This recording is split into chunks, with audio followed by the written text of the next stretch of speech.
Coming up on this episode of SciCar TV, it's fast, small, and custom made. Meet Bill Bartels, builder of the motorcycle engine pocket rocket, the Hot Rod Hog, and the premier classic car showroom in Santa Monica, California. Cars with Class with Walter Novak.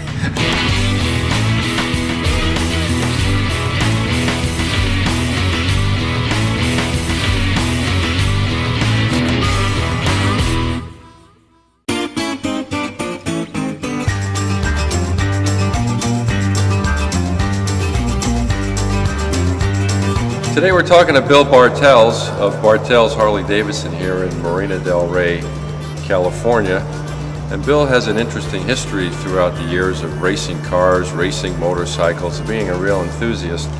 And he's taken it upon himself to actually design a hot rod powered by a Harley-Davidson motor.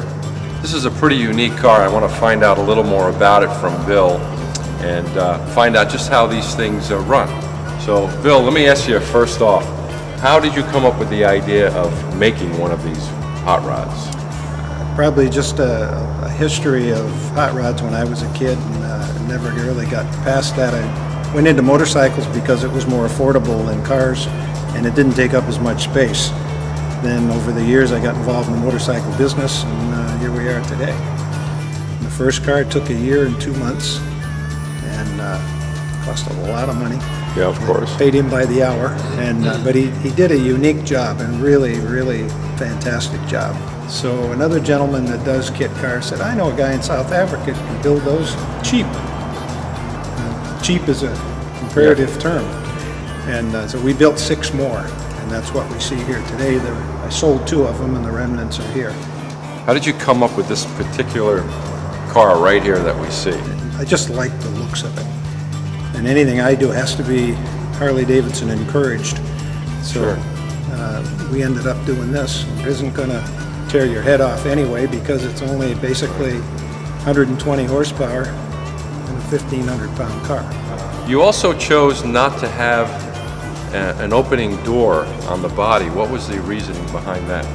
You couldn't have the rigidity in the chassis and be stout enough without adding weight. You have to have a really tough, big, heavy frame to not have flex. So this frame is built like a race car, and it's all triangulated fairly high up on the sides to keep the rigidity of the whole thing. It's like a motorcycle frame. You cut one spar on a motorcycle frame, it'll collapse. Sure. So it's the same kind of thing here. So it couldn't have doors and still be under the 1,500. And that's important because over 1,500 pounds, you come under DOT specs.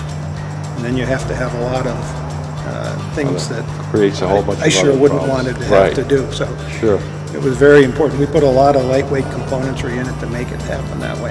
And how does this handle? Well, it handles like a go-kart. Really? So it sticks. It's pretty responsive. It almost has no lean, and it's got so much tire and so little weight that you can just. We took it to Willow Springs and ran it on their short course.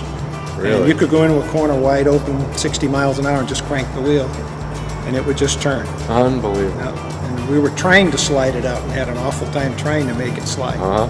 So we figured this is pretty stable. Well, it's a fascinating car, and it's not only unique, but the passion and the time that you spent creating this thing and actually taking it from the drawing table right to an actual physical car is quite an accomplishment as well. All in all, I think that's a pretty quick turnaround from the time you had the idea to the time. It seemed to take forever. Yeah, I'm sure it did, and piles of money. Yeah. Well, Bill Bartels was right. This car does everything he says it does. Stops well, it's got plenty of power for a 2-cylinder Harley-Davidson motor. Transmission, the automatic works great, shifts like it's got a race car shift kit in it. It handles like a go-kart. It's a very impressive car. It's unbelievable that a little package like this could be so much fun and so responsive. I must say, this has got to be one of the most unique cars I've ever driven.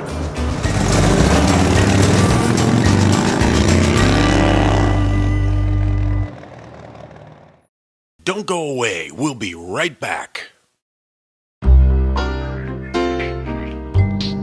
Okay, we're here at Cars with Class on Wilshire Boulevard in Santa Monica. Probably the most premier collector car store you could find in Southern California. It's in the right neighborhood. They know how to pick cars, and we're with the most charismatic sales representative of this institution. Don't forget Hanson. And handsome, that anyone could possibly want. So today, what we want to do is we want to talk to Walter about the special type of customers that he experiences here at Cars with Class, since it's such an unusual neighborhood. So Walter, why don't you... Well, I don't know if this is a customer, but every morning we have a gentleman that drives a $100,000 Mercedes, stops outside the store, has a cigarette, goes in our windows, the showroom, and goes from car to car and has a conversation with the car, then gets in his car and drives away. Does this every day. He never bought a car? He doesn't even come in. He just talks to the cars. Why don't one morning you go out there and ask him what he's doing? I don't want to offend him. So what other kind of customer do you have? Oh, yeah, we've sold Kings. Really? King Hussein bought a car here. Died right after that. Yeah, sure. He did. Really? Yeah. What did he buy? I don't know. Did he get killed in your car? No, he did not. Oh. And what about, I mean, do you get celebrities in here? Or do you get any famous people? Yeah, that I comes in can't. here? Everybody comes here. Really? Yeah. And do they buy cars or they just talk? Occasionally. Occasionally. Occasionally. Any other unusual things that happen? Outside of you? Outside of me? Anything else that happens here? No, we're a mild-mannered, very professional organization. And how do you find all these cars? Well, that's our location. We're very lucky. A lot of people come with these cars. Some of these cars we've sold 3, 4, 5, 6 times. People have them, they drive them, and then they want another toy, and we sort of fulfill that for them. This is amazing. This is a 1954 GMC pickup, step side, that is so over the top. I can't believe this. This has a Pebble Beach quality restoration, and this is a GMC pickup truck. I've never seen anything like this in my life, and I need to learn more about this truck. So let me catch Walter here and find out more about it. Walter, it looks like this owner restored this truck and had to spend $100,000. I wouldn't be surprised if he spent $100,000. You could probably find something like this completely stripped down, and you could spend $100,000 and still not get this type of quality. It's amazing. No, it's spectacular.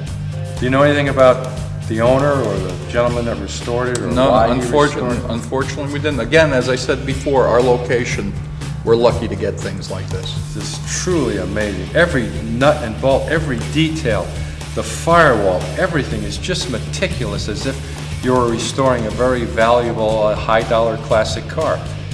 For someone who wants probably the best GMC truck of this genre out there today, I don't think you could even come close to touching this truck anywhere else. It's truly amazing, remarkable. Do you think that there's any danger of running out of these old collectible cars? There's danger in the air everywhere, Doug.